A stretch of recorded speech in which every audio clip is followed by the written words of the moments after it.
recomiendo también como otro, porque lo que sentimos es que mucha gente que está trabajando en esta temática a veces desconoce la ley. Entonces, recomiendo ahora el Ministerio de Salud y a través de su Dirección de Diversidad y Salud Sexual, ha actualizado las guías para el equipo de salud, para la atención integral de personas trans, que vale la pena conocerlo y es una forma también amena de entrar en la ley, de conocer cómo se gestó esta ley y qué abarca y qué responsabilidades eso le traslada al equipo de salud. Y esto implicó para nosotros también, nosotros no vivíamos en una burbuja, nosotros estábamos también internalizados en el paradigma del binarismo de sexo y género. Entonces, hubo que empezar tuvimos que empezar a reflexionar sobre nuestras prácticas, ver nuestras creencias, nuestros prejuicios, porque si no, de alguna manera sentíamos que también, por más buena voluntad, iban a obstaculizar la atención de estos pacientes. Entonces, esto es un trabajo que implica también para el grupo empezar a desarrollar saberes y ciertas competencias para poder hacer un abordaje integral e integrado. A partir de ahí, arrancamos en el 2016, en ese año tuvimos 5, digamos, jóvenes que se incorporaron, que llegaron al equipo desde distintas vías, y en el tiempo, hasta en el año, así como vimos 5 en el 2016, en el 2019 se incorporaron 30 jóvenes, y llegamos en este momento, este año, a pesar de la pandemia, siguió habiendo llegada y continuación de la atención de los pacientes. Estamos con 90 pacientes, y yo diría, como decía Valeria, no solamente pacientes, son pacientes y sus familias, acompañantes, en seguimiento. Y este número creció fundamentalmente porque, a ver, como decía Valeria recién, históricamente las instituciones de salud fueron expulsivas de las personas trans, es más, se sienten a veces rechazadas por el sistema, y lo que sentimos que este crecimiento en la llegada de los pacientes tuvo que ver con que el hospital pudo levantar barreras que son invisibles pero que existen y que permitieron brindar un espacio accesible, aceptable, de calidad, y que eso permitió, digamos, permitió ir creciendo en cuanto a las llegadas que teníamos desde distintos espacios, a veces desde las familias que se conocían, desde la CHA, obvio, desde Valeria, desde la Secretaría de Infancias Trans, empezaron a llegar, digamos, aumentó la llegada de las pacientes que íbamos asistiendo. El grueso de nuestros pacientes en este momento está constituido por adolescentes, que el gran número están entre 15 y 18 años, el otro grupo va de 10 a 14 años. Poca llegada, el equipo, me olvidé de decirles que también hay una pediatra, yo en este caso veo adolescentes que son de 11 a 18 años, pero hay una pediatra también en el equipo, y recién en los últimos tiempos están llegando algunos niños a la consulta, o sea que hasta ahora nuestra gran mayoría de pacientes está constituido por adolescentes en esa franja que le decía de 15 a 18 años. ¿Qué es lo que fuimos también aprendiendo a escuchar? O sea, a escuchar atentamente, a escuchar activamente, a hablar poco nosotros y a empezar a escuchar estos relatos que son en general conmovedores, desde distintos lugares, ¿no? Como decía Valeria,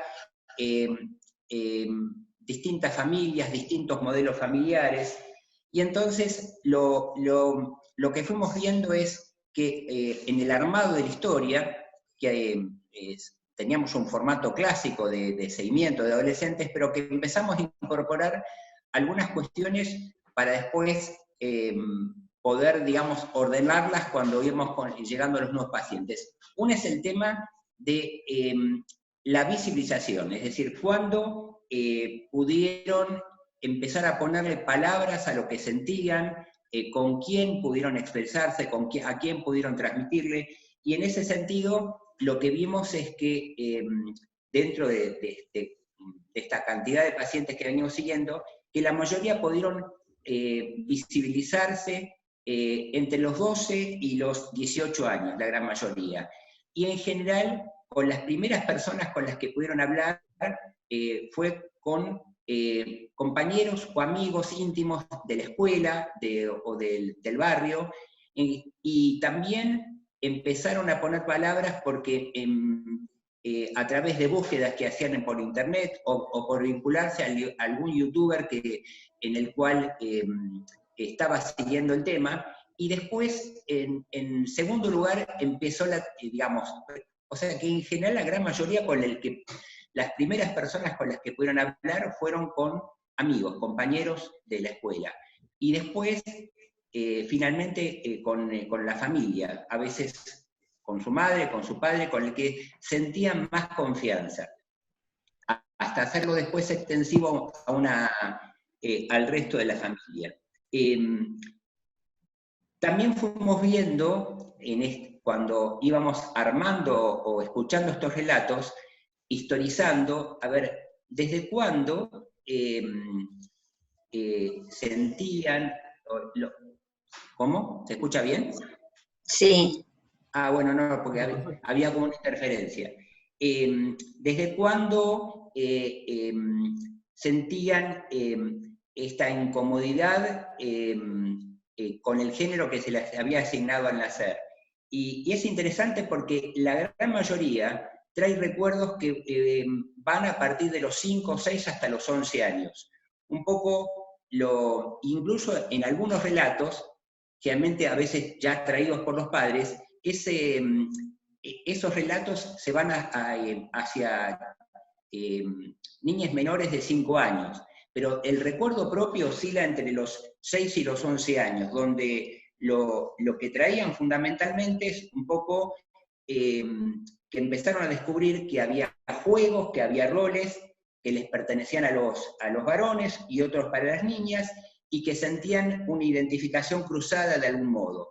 Estos primeros indicios de esta discordia entre el cuerpo, el sexo que se les había asignado y lo que realmente estaban sintiendo y vivenciando en su interior. Y ahí hay distintas situaciones.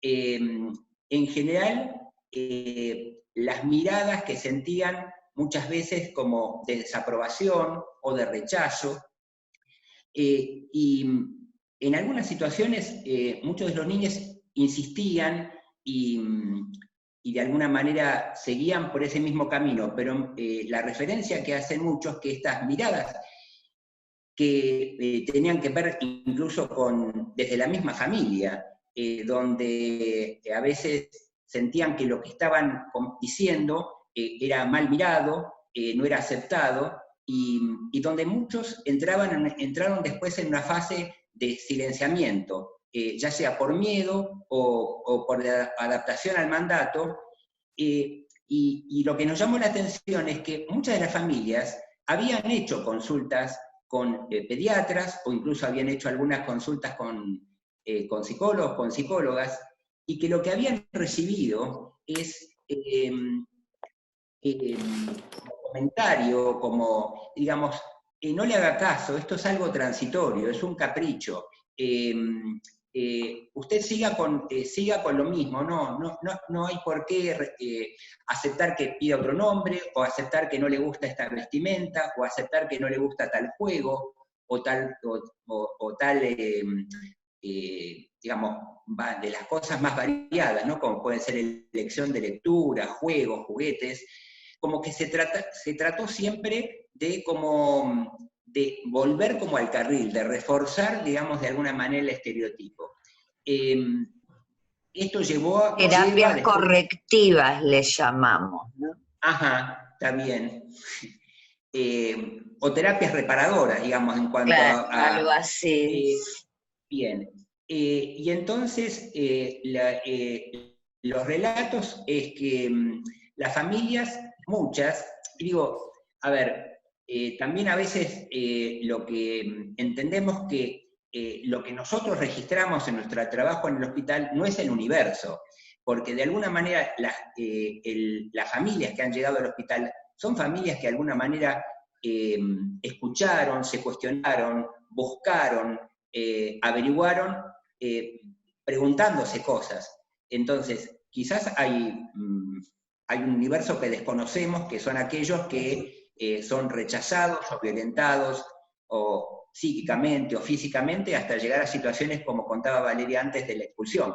Al escuchar relatos de los espacios de adultos, los relatos son conmovedores en este sentido. Por lo tanto, lo que nosotros estamos viendo en el hospital refleja un universo muy particular, de gente que ha hecho determinado recorrido para llegar a este espacio.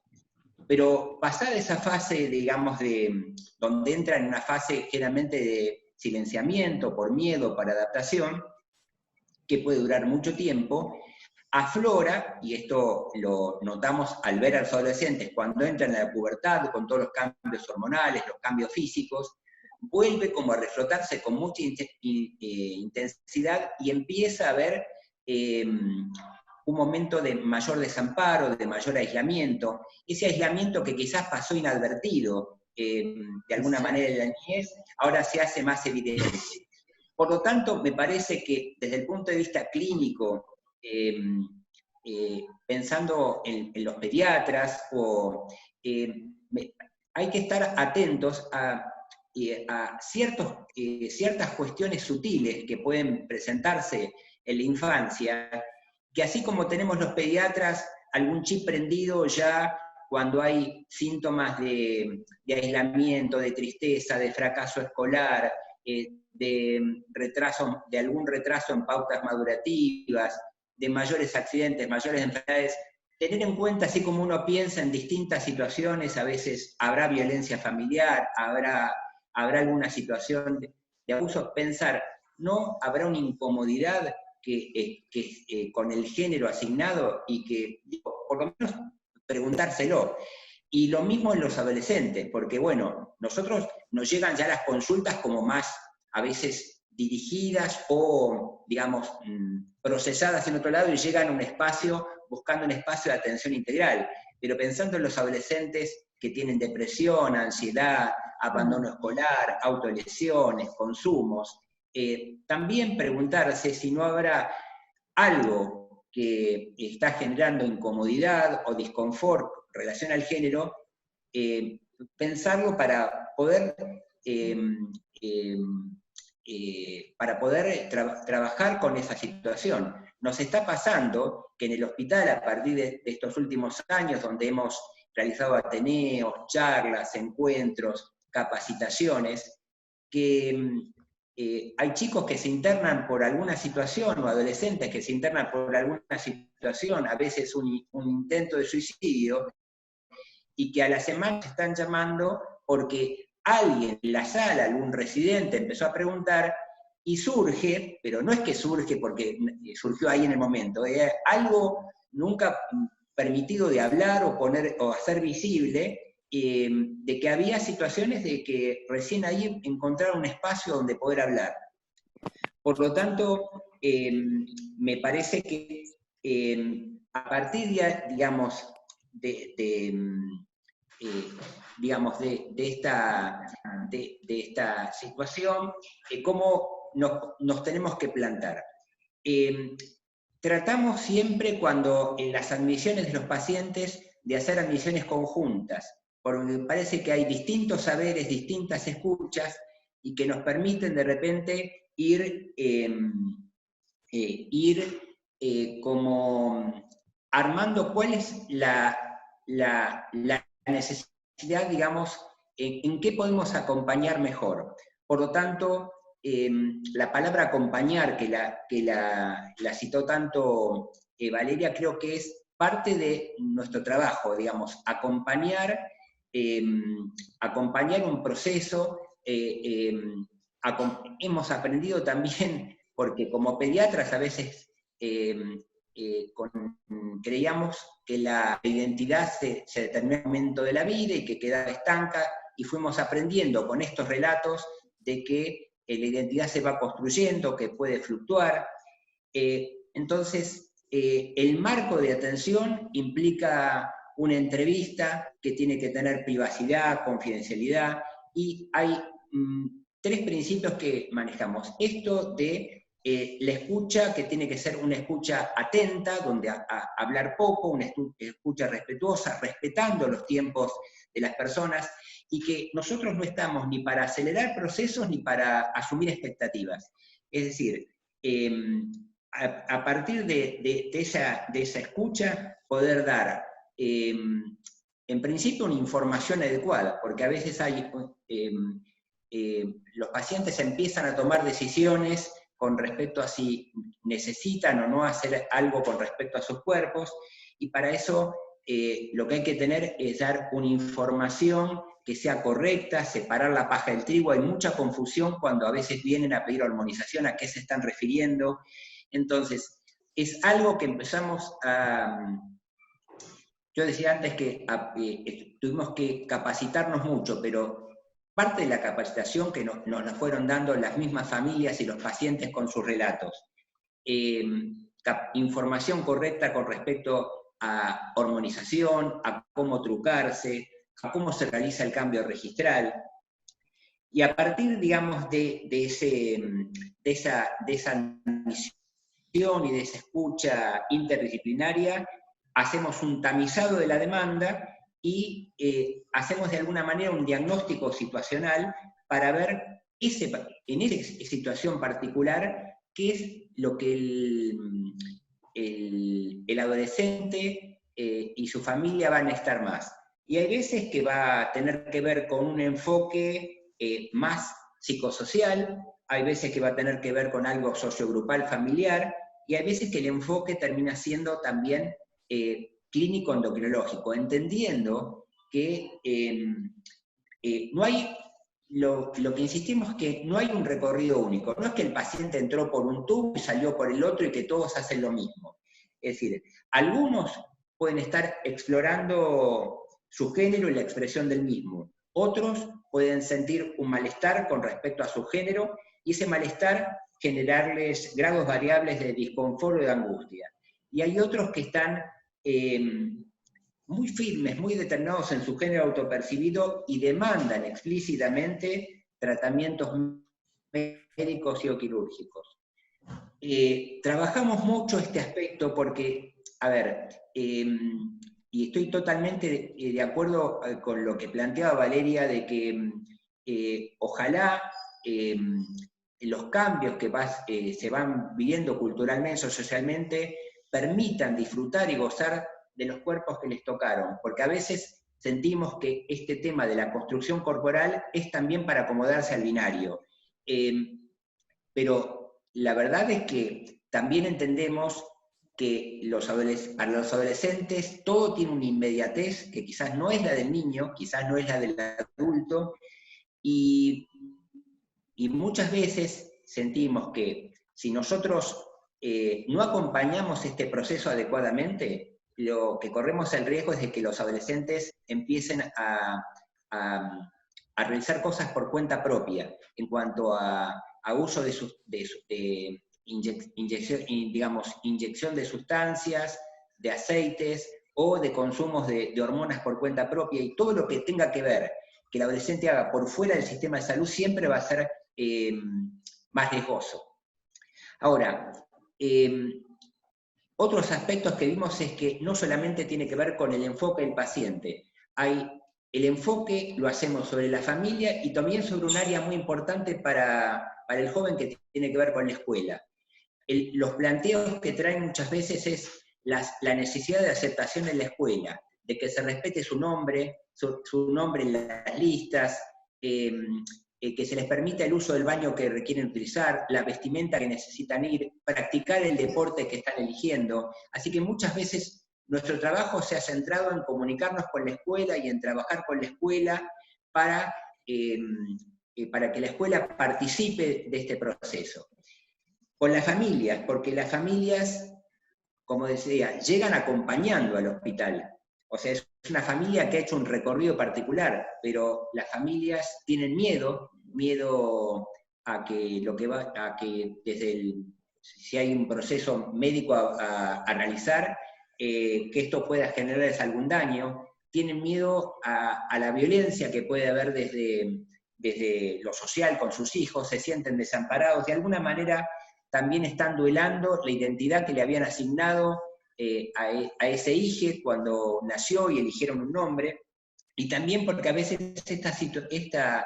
este planteo, esta visibilización, esta salida que hace el adolescente cuando puede poner en palabras lo que le pasa, generan conflictos dentro de la misma familia.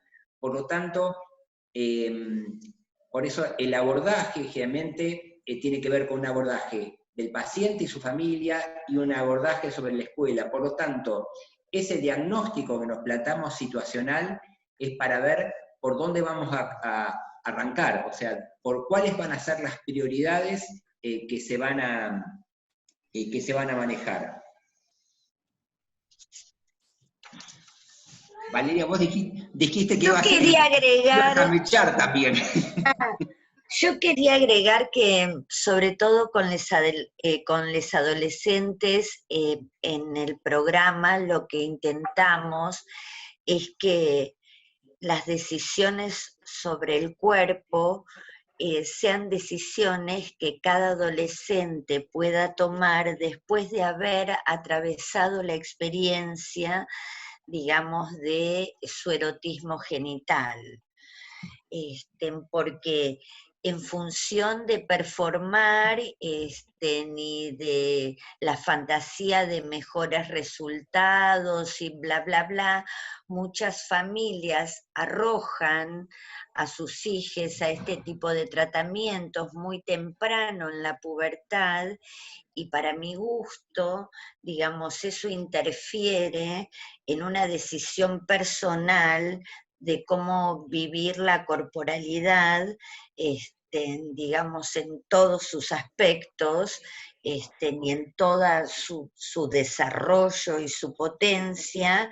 Luego, me parece que sí, esa persona, digamos, después de haber decidido, no sé, que no le gustó, no sé, no le gustaron determinadas cuestiones, etcétera, etcétera, en todo caso, ahí procesar un camino hacia una decisión que tenga que ver con determinadas modificaciones, etcétera. Pero es muy importante para nosotros tratar de tener como muy presente esta situación, porque nos damos cuenta que se piden tratamientos e intervenciones no en función, como digo, de una cuestión de una necesidad, un deseo personal, sino como respuesta a esta renormativización que de alguna manera como sociedad le exigimos, y bueno, y sobre todo, algún número de adolescentes, no digo que todos, pero algún número de adolescentes se siente, digamos, atravesados por esta presión, y lo podemos ver, como decía Carlos, en la sintomatología con la que se presentan, y cómo, digamos, hay una cantidad de mecanismos de defensa en función de esa corporalidad, ¿no? La verdad que después de tantos años de acompañar personas, nos dimos cuenta, o me doy, para mí el gran obstáculo es el cuerpo. Por eso me parece que más allá de reflexionar respecto del género, me parece que la reflexión que nos debemos en profundidad es la reflexión de la diversidad corporal, y en esta diversidad corporal también incluyo a las personas intersex, a las que directamente ni siquiera, digamos, antes de tener conciencia de algo ya atravesamos violentamente sus cuerpos, ordenándolos para un lugar, para el otro, con las consecuencias que sabemos que esas intervenciones tienen, y es una deuda, digamos, que tenemos también como profesionales para reflexionar. Y respecto, como hablaba Carlos, ¿no? Como que no se presenta solo la niña y el adolescente, se presenta el grupo familiar, constituido de la manera que esté constituida. También a mí a veces me gusta pensar en la familia trans, ¿no? Porque más allá que la experiencia atraviesa a alguien que es el protagonista de la experiencia, digo, es una experiencia que atraviesa todo el grupo familiar, porque todo el grupo familiar de alguna manera se ve transformado de una manera que hasta ahora en nuestra experiencia ha sido radical. En general, digo, hemos acompañado a familias que en función de no haber tenido ningún requerimiento para reflexionar estas cuestiones, no las habían pensado y, digamos, su propio entorno los empujó a tener que pensar y a interiorizarse, y en este sentido, como decía Carlos, tenemos que armar tantas formas de acompañar como familias acompañemos y como digamos, tantas formas particulares en que tienen las familias de armar el relato en función de la experiencia que les atravesó. Digo, y es un camino de crecimiento. Si ustedes leyeron a Gabriela en el primer libro, notarán que su discurso actual es totalmente distinto, que pudo hacer un camino en la reflexión de la misma manera que lo pudimos hacer los profesionales que nos acercamos a estas cuestiones. Digo, yo al principio, hace, no sé, como 20 años, cuando empecé a pensar estas cuestiones, lo que escuchaba era el cuerpo atrapado en el cuerpo, y en función de esto pensaba un universo, y no sé, con el tiempo pude reflexionar más y entender otras cosas y tener cada vez una perspectiva más amplia. Nunca va a ser al 100%, digo, tampoco espero, tengo esa fantasía, pero sí estoy segura que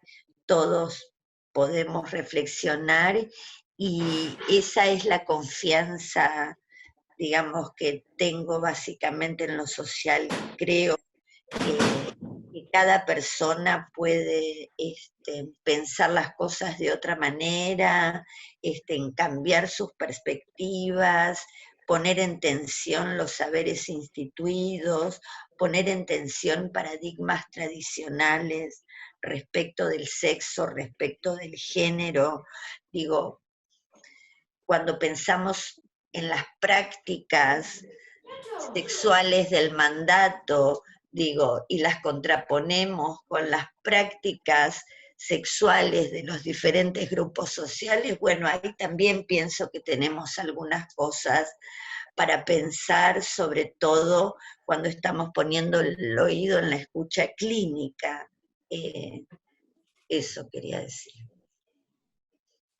Sí, interesante lo que lo que estás contando, porque la otra vez estuvimos revisando el Excel donde tenemos las historias, ¿no?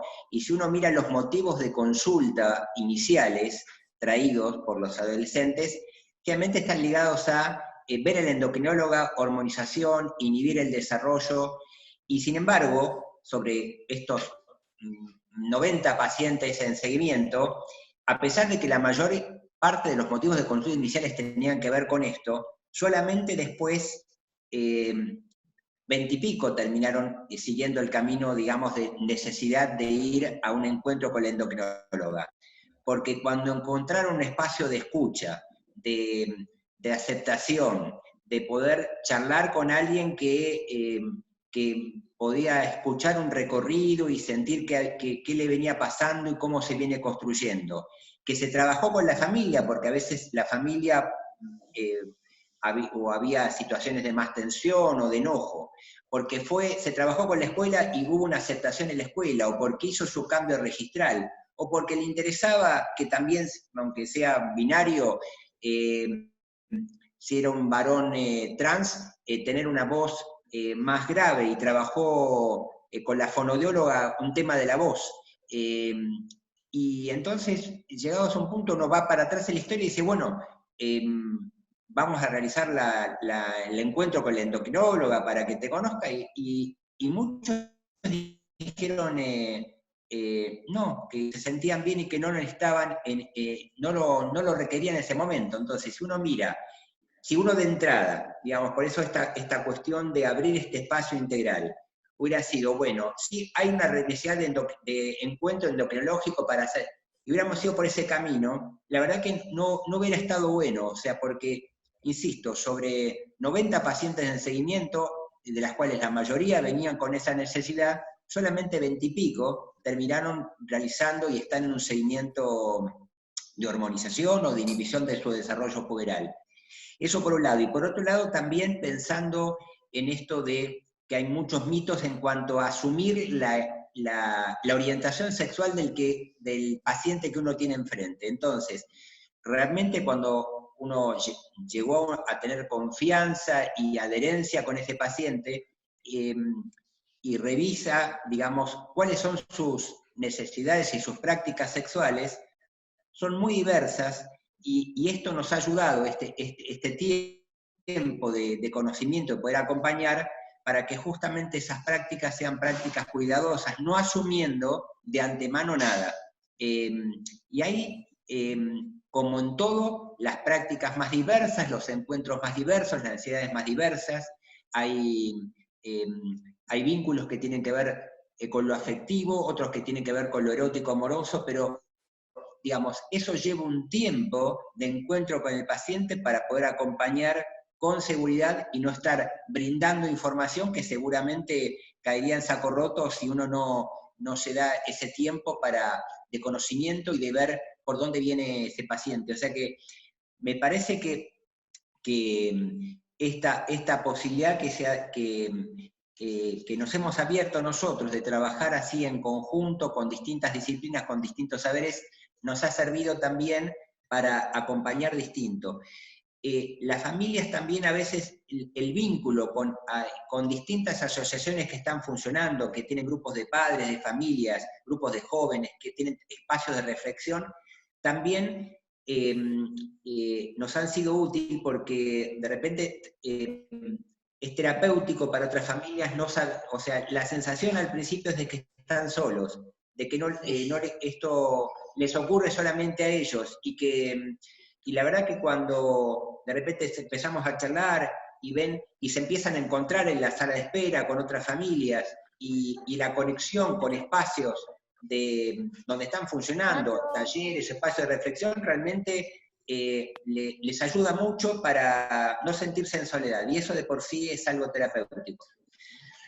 Y una cosita, ¿no? ¿Por qué es tan importante la escucha sobre todo? Porque también, digo, la diversidad la podemos encontrar en la primera infancia, digo, en el sentido de que también hay muchas personas que toman conciencia o tienen vivencias tempranas de su orientación erótica, de su deseo erótico, y son también niños y niñas que tienen que crecer tapados, digo, que tienen que esconderse, que tienen que performar una sexualidad que no sienten, que tienen que sufrir las consecuencias de padecer por ahí en muchos casos de niñas y niñas que se les note.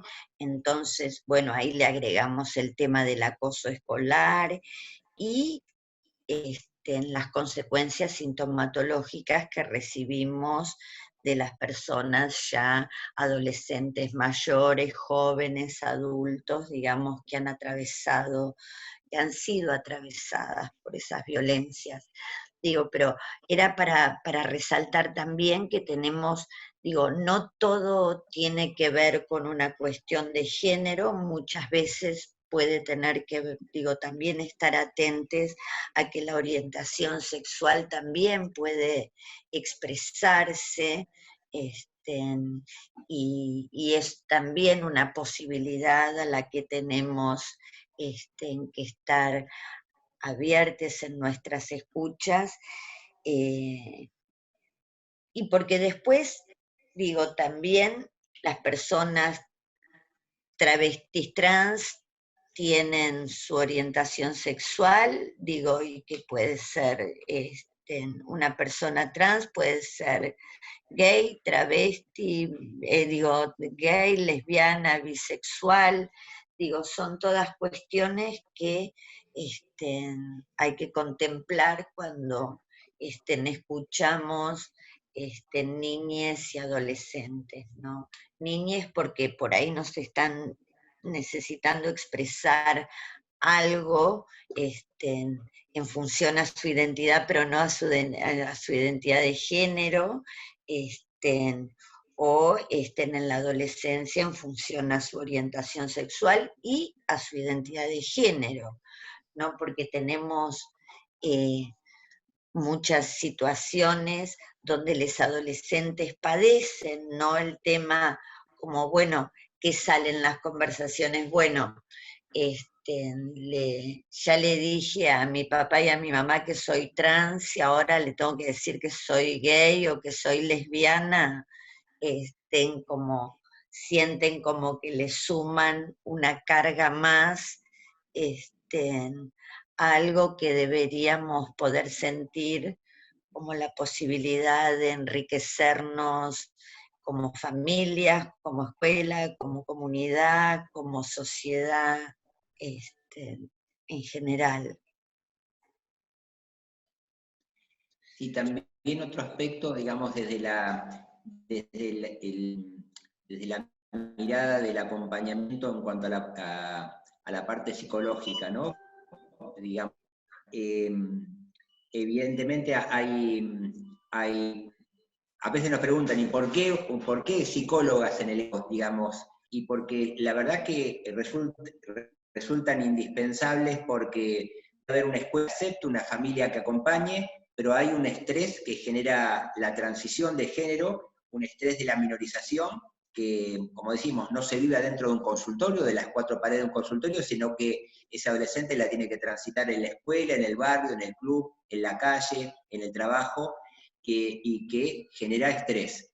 También la posibilidad de que, de acuerdo a lo que haya ocurrido previamente, puede haber ya comorbilidades, así como tenemos pacientes diversos en cuanto a pacientes con obesidad, hipertensión, Sí. con alguna cuestión genética, con también puede haber comorbilidades que se hayan ido instalando. Hay pacientes que durante mucho tiempo han sido presionados, cuestionados, y que se han también de alguna manera creído que lo que estaban sintiendo era algo malo, era algo perverso, han internalizado esa transfobia. Y además entender también que un adolescente trans puede tener cualquier cuadro, digamos, de salud mental como un adolescente cis, es decir, puede tener depresión, puede tener TOC. Entonces, necesitamos ese acompañamiento. Y sí, lo que, digamos, por situaciones que hemos escuchado de intervenciones previas, me parece que hay que tener mucho cuidado de escuchar el relato en determinado contexto y no ponerse tipo checklist a tildar, digamos, de acuerdo a registros o cuestionarios, porque si no, hay algunos pacientes que han llegado medicados pensando, digamos, de que estaban delirando, de que que tenían rasgos de psicotismo, y la verdad es que me parece que el relato en su contexto, digamos, estos pacientes sienten voces, pero comentarios, sí, pero son voces reales, cuando esperan una parada de colectivo, cuando salen de la escuela, cuando van a... Hay gente, que pueden ser otros adolescentes, pueden ser adultos, que hacen comentarios, que dicen cosas, que tienen expresiones, pero esas voces no son imaginarias, son voces reales. Tienen distorsión en cuanto, y sí, en cuanto a cómo ven su cuerpo en el espejo y qué sienten en su interior, y sí, pero a ver, si lo leemos desde determinado punto, vamos a encontrar que el diagnóstico va a ser erróneo y la medicación va a ser inadecuada. Por eso me parece que esto de escuchar el relato en determinado contexto y no ponerse a tildar, digamos, en un cuestionario, porque si no, el enfoque va a ser completamente inadecuado. Los relatos que hemos sentido no tienen nada de delirantes, son relatos coherentes, de dolor, digamos, hay sufrimiento, sí, y hay que ayudar a disminuir ese malestar, ese sufrimiento, pero son relatos completamente coherentes, salvo un par de situaciones donde eran historias de vida muy terribles, chicos expulsados de la casa, en situación de calle, expuestos a prostitución, con un psiquismo realmente muy dañado. En el amplio número de los que vamos siguiendo, de delirantes no tienen nada. Los relatos son coherentes y sí, lo que diría es que además de coherentes, siempre son muy conmovedores. Entonces, también esta cuestión de, de poder escuchar, o sea, hablar poco y escuchar atentamente, me parece que es parte de lo que necesita para el acompañamiento y que vayan viendo cómo van construyendo y aceptando esta identidad a la cual están transicionando. Así es, tenemos que acompañar la construcción y la construcción tiene que ser en función de un modelo personal. Digo, también me parece que es importante que cada quien pueda asumirse como su propio modelo de masculinidad o su propio modelo de feminidad. Me parece que también es algo importante para, digamos, aliviar ese camino en función de poder disfrutarse y compartirse, ¿no? Como persona en el mundo. No quiero decir como ser en el mundo porque Joaquín me reta. Por favor. Bueno, la verdad que hasta este momento tomé lo de hablar poco. Muchas gracias, Carlos Sanz, Valeria Paván.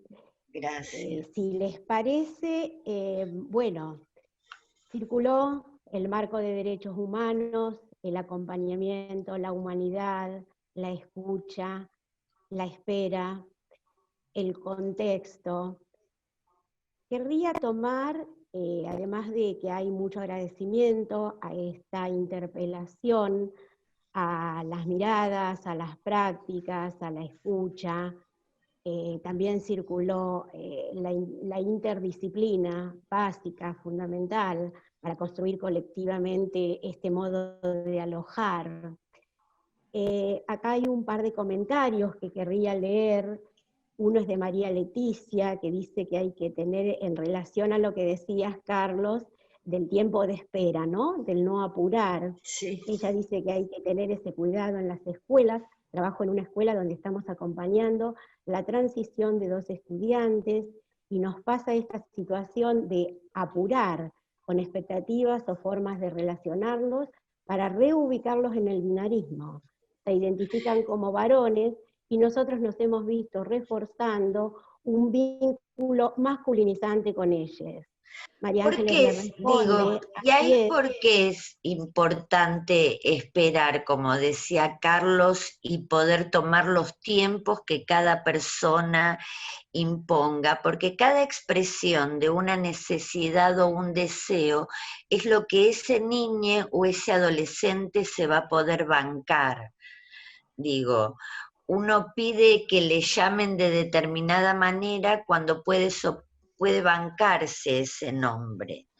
O digo, una chica trans puede salir con falda por primera vez a la calle cuando después de hacer un camino y decide que entonces ese día va a poder bancarse, hacer ese paso de salir con la falda, aunque sea lo que más desea en el mundo.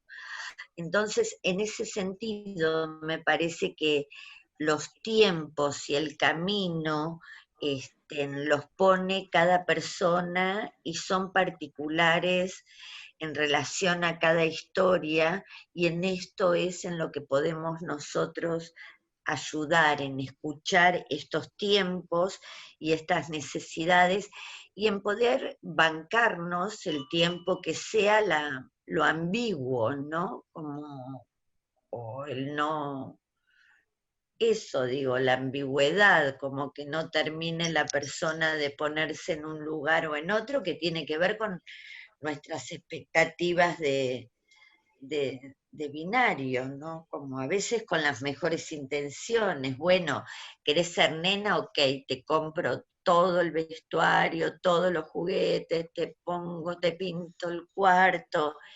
Y por ahí la nenita no está para bancarse todo eso, porque ni siquiera lo había pedido, solo había pedido que no le cortaran el pelo tan cortito. Eh, y eso me parece a mí que hace bien, que le hace bien a la niña, que le hace bien al adolescente, y es eso, porque ahí no hay nada que curar, sino hay que escuchar y poder adaptarse a esos ritmos y a esas necesidades que seguramente van a exceder a nuestras expectativas.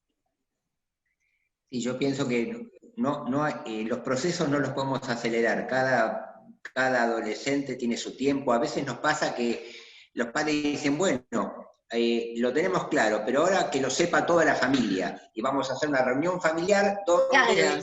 va a decir su nuevo nombre y va a decirle, y nos mira, el adolescente nos mira horrorizado y dice, yo no, ahora no, digamos, porque conocen el paño de su familia, saben qué tío o tía puede hacer un comentario negativo, desagradable, y quizás no es el momento donde lo puedan tolerar o soportar o procesar. Entonces, hay que respetar esos tiempos, digamos, no respetar, bueno, a veces que hay cosas que van haciendo inicialmente en sus casas en cuanto a cambio de vestimenta y que lleva un tiempo hasta que de repente toma la decisión de ir a la escuela, digamos, de determinada manera.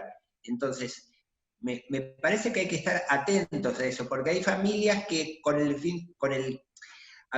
creyendo que van a ayudarlo, digamos, y que entonces quieren hacer todos los cambios juntos, y no se pueden. O sea, me parece que en ese sentido hay que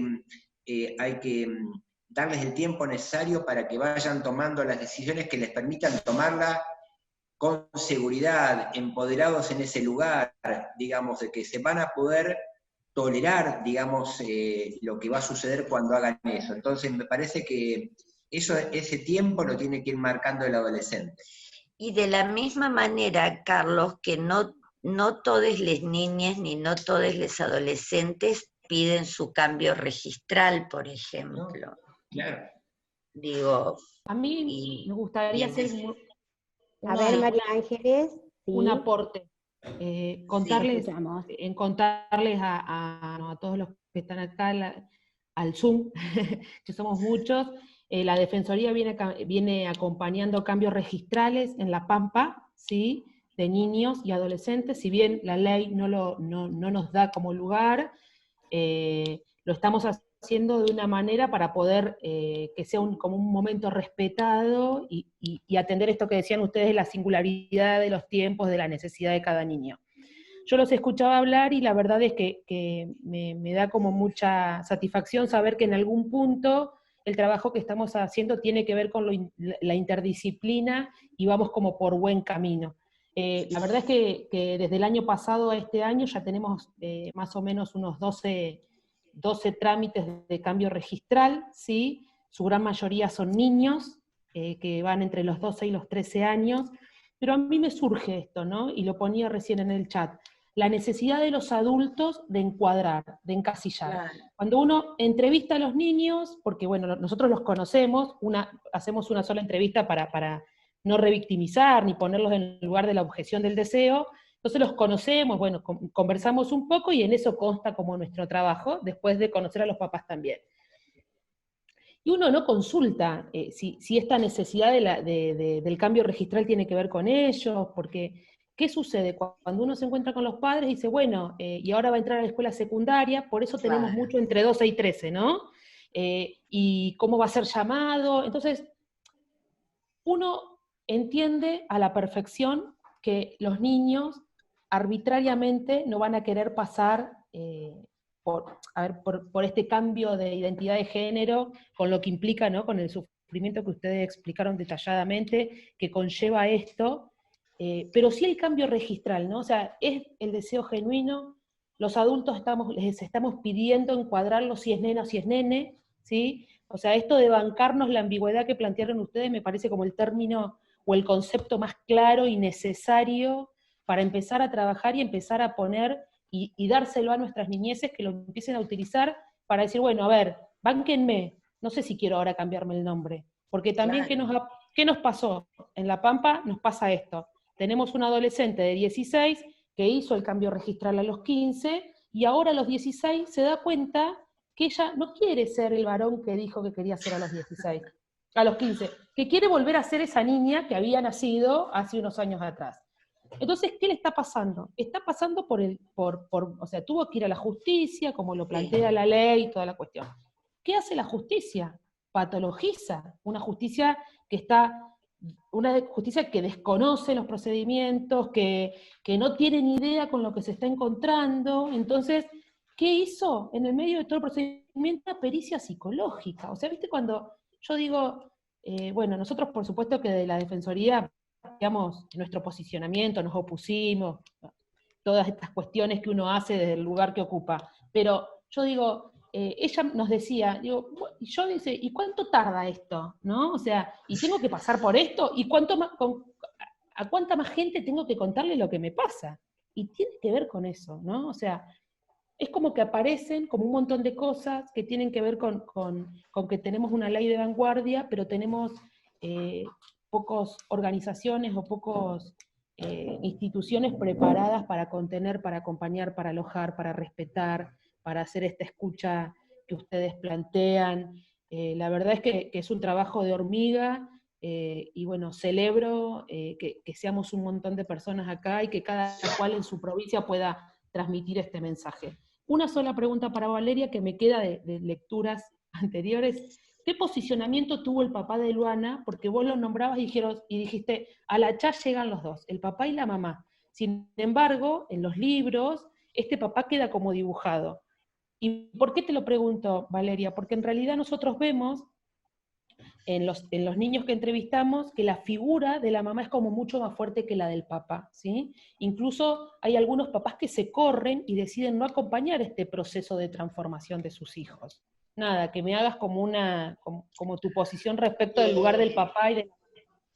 El papá, en función digamos, del camino de construcción identitaria de Lulú, acompañó. De hecho, Lulú en ese momento accede al DNI porque su papá también consensúa junto con la mamá, digamos, el trámite del cambio en la partida de nacimiento. Digo, luego, no sé, hubo cuestiones que exceden al vínculo, digamos, que tuvimos con el tema de la niña, y sí, bueno, es público, digo, ahí abandona a la familia, pero también habrán visto que es público que ella también había abandonado a otra familia, y que ahora tiene una nueva familia en otra provincia. Así que, digamos, es un papá ausente, digamos, con todas las consecuencias que eso tiene, pero digo, en función de la identidad de la nena, digamos, acompañó todos los trámites, y no solo acompañó, sino, digamos, en función de su posición al principio, luego fue la primera persona que le regaló un vestidito y la primera persona que le regaló una muñeca. Así que, digamos, en ese sentido, yo desde el acompañamiento no tenemos nada en que Sí, reprochar. en realidad la pregunta era como el puntapié para pensar en las paternidades respecto a estas niñeces trans, ¿no? Si hay una diferencia entre el rol de los padres y el rol de las madres en este acompañar. Sí, en general, en nuestra experiencia también, que es nuestro universo de acompañamiento en general, son las mamás las que más acompañan, pero también es verdad que en muchos casos son los papás, y esto tenemos muchas experiencias en el área de salud, ¿no? Que la mamá no puede y el papá sí, o que a la mamá le costó mucho tiempo más en estar amplio a la escucha que a su papá. Digo, el gran problema que se nos presenta y que estamos intentando encontrar una herramienta administrativa es el de les menores, sobre todo les menores de 13, que sí necesitan acceder a su cambio registral, y el papá no consciente, o o la mamá no consciente, o el papá o la mamá abandonaron el hogar y no cumplen con ninguna responsabilidad, y mucho menos con esta. Que en general, la verdad, tengo que decir que este lugar siempre lo ocupa el papá, digamos, pero, pero bueno, estamos viendo en qué se puede hacer en función de esas experiencias particulares.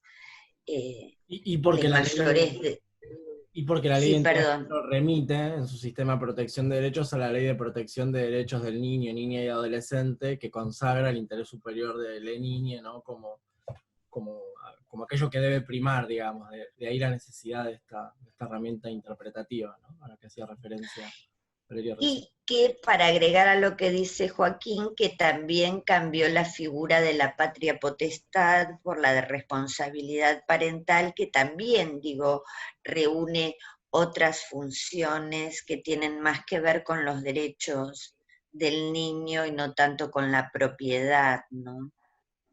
Como que antes parecía que era 50 y 50.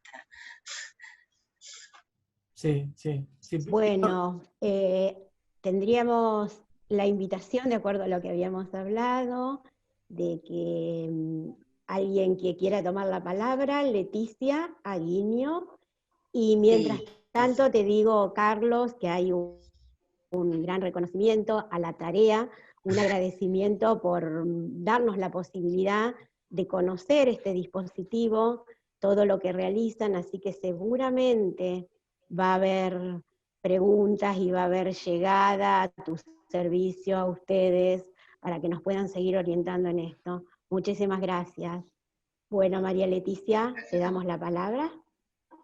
Y quería, bueno, sumar de estos 3 encuentros que tuvimos este llamado a la reflexión, ¿no? Que implicó escucharnos, y que Valeria lo decía también en el Congreso el fin de semana pasado, que esto requiere reflexión sobre uno mismo, y pensaba, ¿no? Yo el encuentro pasado pedía una estructura para esta escritura colectiva también que ustedes proponían, y bueno, sin pensar que justamente estamos hablando de romper esas estructuras, romper el binarismo. Claro. Y respecto a lo que comentaba antes, que tomó Moni, respecto a esto de apurar, ¿no? Y esa experiencia que yo les contaba que nos pasó en la escuela, nos pasó hasta en lo corporal, ¿no? De cruzarnos en el pasillo con este estudiante bueno, que se identifica como varón, y estábamos con el psicólogo del equipo de orientación, bueno, yo también soy la directora de la escuela, pero también soy psicóloga, y él se acerca y le decimos, ¿cómo estás? Con una postura corporal adoptamos los dos adultos, ¿no? Sí, Como masculinizante, en esto de ponernos, te juntaste con los chicos, hasta la voz, no sé. Cuando se fue le claro. dije a Julián, ¿viste lo que nos pasó? Que nos impusimos ahí una mirada masculinizante sobre él, Sí, sí, sí. que un proceso que se estaba iniciando, y nosotros, esto, ¿no? Al escucharte, volvía sobre esa escena, de esa necesidad que tenemos bueno, de reubicarte, que esta nos interpela, nos inquieta, ¿no? Carlos decía esto de los miedos, que me encantó, que esta cuestión de autopercibirse como, bueno, la incertidumbre ante estas situaciones, ante estas consultas, y poder asumirlas para poder estar disponibles para el acompañamiento, ¿no? En eso, muchas gracias, porque estos espacios nos permiten repensarnos. Y me parece que lo fundamental, sobre todo cuando uno está acompañando una infancia trans, en que empieza a ser atravesada por la pubertad,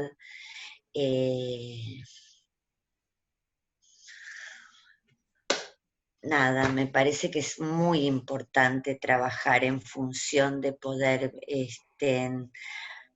en función de la aceptación de su cuerpo, porque verdaderamente el desarrollo que se le viene encima es como lo real, de alguna manera, que es una fuente inagotable de angustia, ¿no? Como manifestada de diferentes maneras.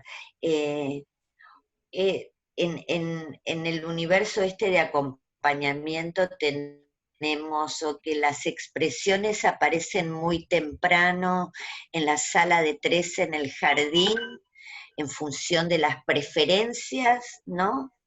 Y de los gustos y de las elecciones de los juegos, y después otro momento que observamos como de toma de conciencia es justamente cuando esto real del cuerpo se viene encima y empieza a ser una fuente de angustia inagotable, ¿no? En relación a las incomodidades, o por ahí ni siquiera al principio se presenten como incomodidades, sino como en función de una insatisfacción general, eh, como masiva, no sé, ¿no? Hasta que de a poco empieza eh, a tomar forma de molestia, de incomodidad, en muchos casos de rechazo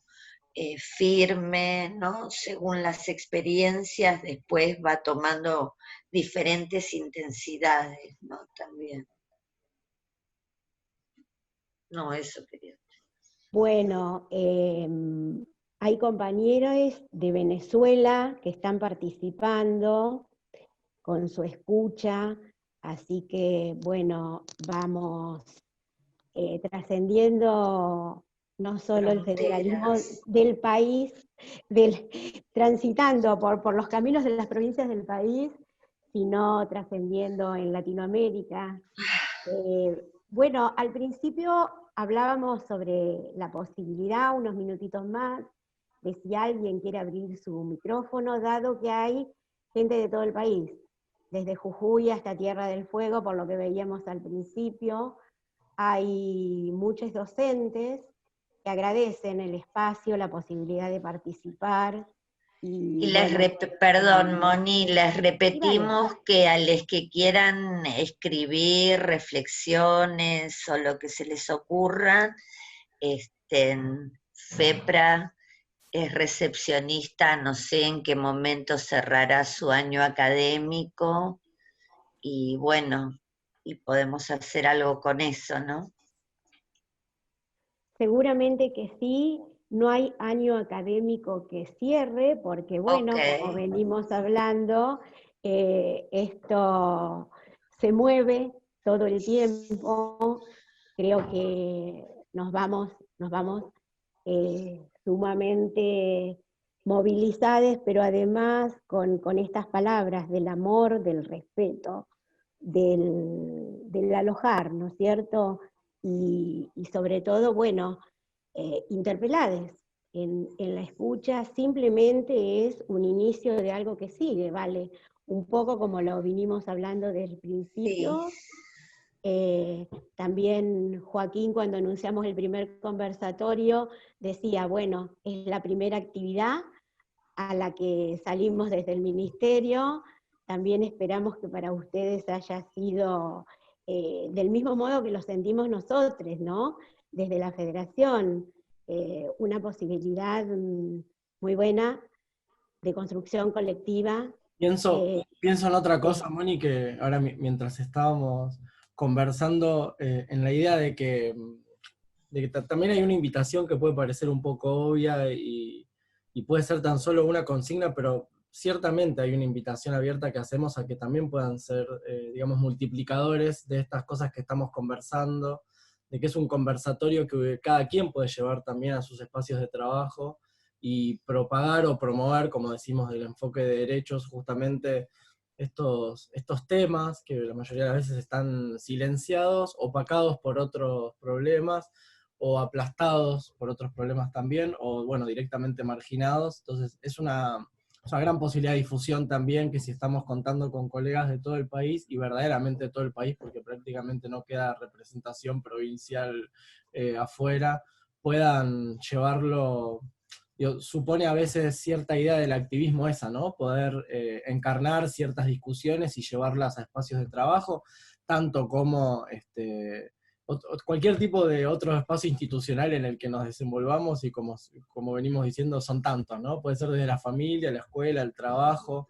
eh, Eso parecería que realmente sería como una posibilidad para el cambio, ¿no? Que transformemos a nuestra propia existencia, si me permiten un poco la exageración, también en un canal de difusión sobre todo para que estas cuestiones no queden reducidas a espacios delimitados como este conversatorio o tal actividad, ¿no? Que digo, sea realmente, tanto que hablamos de salud integral, justamente que podamos hablar de esto en espacios, tanto como hablamos de otras cuestiones, ¿no?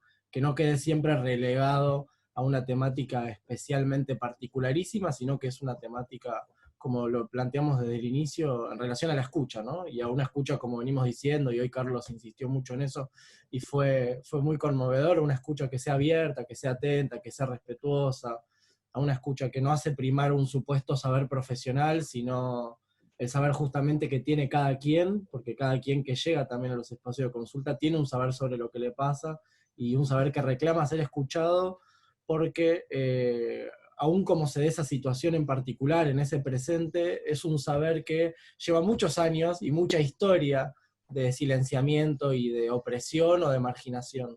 Entonces hay también una relación, a su vez, entre cada persona y su historia, ¿no? Y la historia de la identidad en la que encarna, digamos, por más de que hoy vivamos las cuestiones sexogenéricas de otra manera y les demos otro lugar, arrastran ya una fuerza inercial, ¿no? De los antepasados, podemos decir que es muy fuerte, y para la que por eso insistimos tanto en la cuestión de la escucha y la recepción, ¿no? Porque se ataja a la vez con cada situación toda una historia de violencias que se actualiza en cada persona en singular, ¿no? Que es efectivamente a quien recibimos.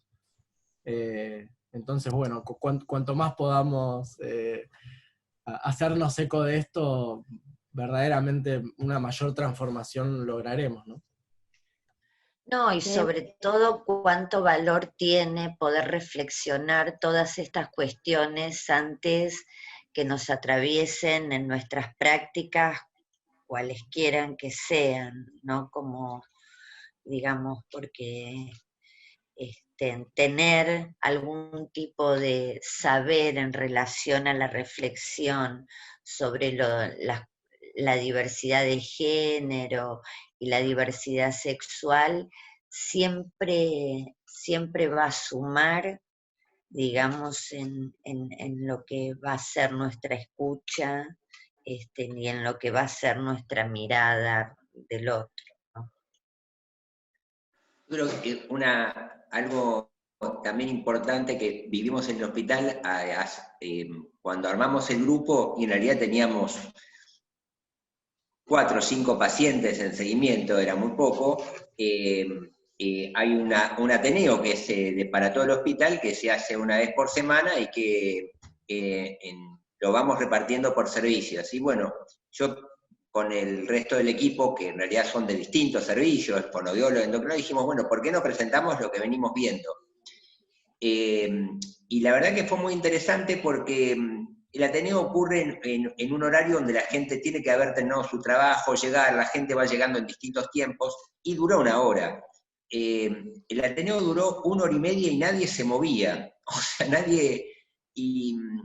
Y fue la única vez que hubo que de repente generar un Ateneo, la gente que los organiza, porque habían recibido tantas preguntas y cuestionamientos que se habían hecho los que habían estado, no con respecto a pacientes o a alguien que habían escuchado alguna vez, sino adentro de sus propios grupos familiares, que les empezaron a resonar distintas cosas. Entonces, me parece que este tema de ponerlo dentro de la parte académica es importante. Entonces la residencia incluyó esto dentro de su programa de formación, hay pregrado también en el hospital y sugerimos que se introdujera como temática en la gente que está cursando la unidad hospitalaria, digamos, jornadas del hospital donde trabajó el tema género, es decir, que... y entonces la gente joven también a veces es la que escuchan o pesquisan determinadas situaciones y nos llaman y diciendo, mira, este chico, no sé, es un diabético que se viene descompensando muy seguido, a pesar de que tiene un buen tratamiento, pero me parece que por algunas cosas que me comentó, porque dijo, porque algo le llamó la atención, y realmente tenía que ver con que estaba... muy incómodo con el género asignado, y bueno, fue un residente que pesquisó después que estuvo en un Ateneo y que pudo darle una sugerencia de por dónde, hacia dónde canalizar un posible acompañamiento. Me parece que todo lo que se haga en cuanto a la difusión y a aprendizaje, me parece que también hace que se trabaje más integralmente. Y también otra cosa importante es que nosotros decidimos constituirlo como grupo de trabajo en el hospital, porque a veces, si no, estas situaciones con el riesgo de que se transformen solamente en buenas voluntades de gente que se juntó, y que de repente el dispositivo funciona, pero bueno, todos vamos a ir creciendo, todos vamos a ir envejeciendo, y en algún momento, si esto no se va renovando, no queda realmente institucionalizado, como ha pasado con otros dispositivos, otras situaciones, la gente deja de trabajar y el dispositivo dejó de funcionar. Por lo tanto, me parece que eso siempre conviene no dejarlo ligado a solamente la buena voluntad de algunos, sino que convertirlo en una pieza que siga funcionando institucionalmente, que haya renovación con la gente joven, con la gente que se interesa, que se motiva, digo, para poder sostenerlo en el tiempo. Me parece que si no, digamos, hay distintos espacios que a veces sentimos que se han ido abriendo, incluso en provincia de Buenos Aires, pero que cuando uno vuelve a conectar con ese espacio, por H o por B ha dejado de funcionar, o la gente no lo sostuvo. Entonces me parece que hay que generar espacios que se puedan sostener en el tiempo. Y además no pensar, porque si no siempre parece que si no tengo la endocrinóloga, no puedo armar un equipo de acompañamiento. Y la verdad es que un pediatra, un médico adolescente, un médico de familia, un médico generalista, una trabajadora social, pueden perfectamente, digamos, armar un equipo de escucha, porque realmente lo que se necesita es empezar a escuchar estos relatos y una sensación de acompañamiento y de ver qué van estando, y bueno, de repente si hay algún adolescente o alguna situación que requiera quizás una intervención distinta desde lo médico, desde lo neurológico, siempre hay posibilidades de contacto o de vinculación con otros espacios. Si no, parece que si no tengo todo el equipo, no puedo funcionar, y me parece que carece de sentido limitarlo. Y nosotros, gracias al programa en ese momento, y después Dirección de Salud Sexual y Reproductiva, que tienen distintos referentes en las provincias, hemos realizado encuentros, capacitaciones, y la verdad que hay mucho interés, hay mucha gente dispuesta a trabajar, y hay muchas consultas que van surgiendo en niños y adolescentes, en espacios donde antes había espacios para adultos, pero que empezaron a llegar precisamente porque en realidad no solamente hay espacios académicos, sino que son temas que se han difundido a través de programas de televisión, a través de alguna novela, a través de que ha tenido más impacto, digamos, en llegada. Entonces, por lo tanto, esto también ha disparado, junto con la ayuda del marco que da la ley, para que se generen muchas consultas. Y eso es muy importante poder mantener esa red de atención. Bueno, muchas gracias, Carlos. Y van a llegar más consultas seguramente. Pero bueno, desde la interdisciplina y los equipos de trabajo. Si alguien Para más agregar quiere... algo más a los consultorios que hablaba Carlos de las buenas voluntades, digo, la población LGTB y más sufrió mucho las consecuencias durante mucho tiempo de los consultorios de las buenas voluntades, porque en general a veces las buenas voluntades se terminan y han dejado tendales, digamos, y en este sentido, digamos, no se está garantizando el acceso al derecho a la salud, se hace abandonos de pacientes, etc. Digo, hay una cantidad de cosas que podríamos imputar y que suman, digamos, como una expulsión más desde los sistemas sociales a estas personas, ¿no? Digo, no es menor el tema, porque están buenísimas las ideas, pero siempre nos parece que tienen que ser en función de un programa más grande o de una institución más grande que pueda sostener este proyecto a lo largo del tiempo. Bien, justamente por eso creo que visibilizarlo y que tengamos la posibilidad de que se conozca es sumamente importante. Bueno, Vale, volvería en relación a lo que decías hace un momento, que es la idea de que escribamos, de que vayamos dejando algún tipo de material para que podamos socializar, compartir. Carlos, estás invitado a la propuesta. La referencia sería desde el mismo mail donde les han llegado los links para los conversatorios, que ahí puedan remitir la información, lo hecho, lo escrito, los aportes. Bueno, la idea es construir colectivamente también en este recorrido que hicimos, en principio por el marco legal, después en el acceso a la salud integral, y ahora con este último conversatorio también estaremos incluyendo las leyes, que viene bien conocer, que viene bien visibilizar, que viene bien repasar. Entonces, bueno, si nadie más toma la palabra, agradecemos a la gente que se ha quedado hasta ahora. Han sido 2 horitas de amorosa humanidad, donde pudimos intercambiar, compartir, enriquecernos, interpelarnos.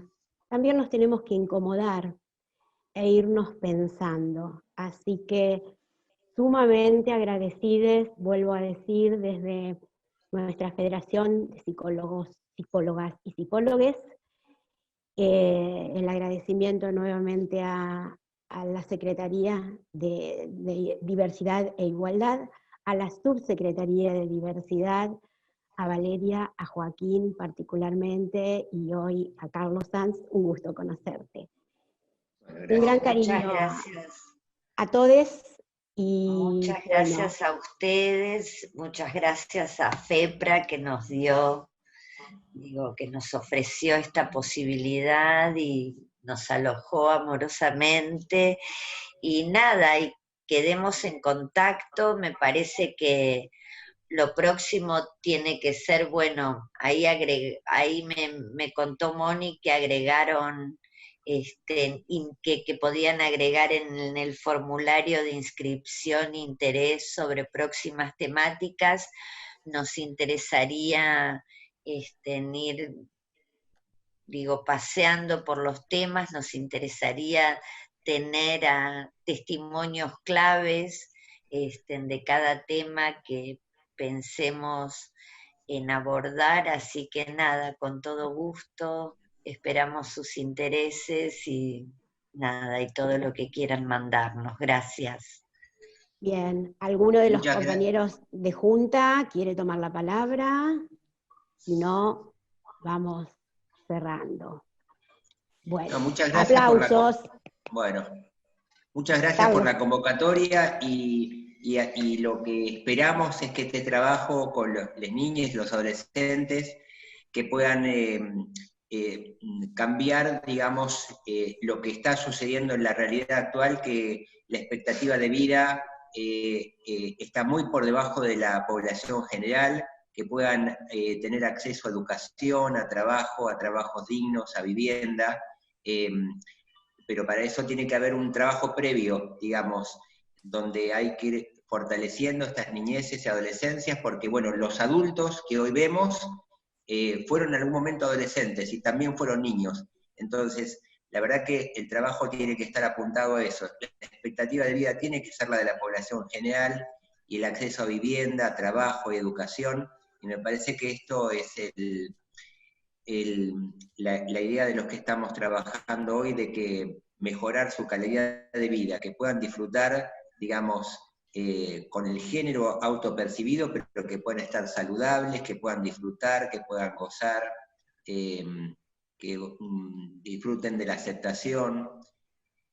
Así que bueno, un poco apuntar a eso, creo que es el objetivo que tenemos hacia adelante.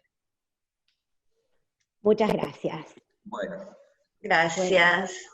Chao, hasta luego. Gracias. Entonces, Bueno, nos despedimos hasta la próxima, que ya anunciaremos cuándo será y con qué tema, ¿verdad?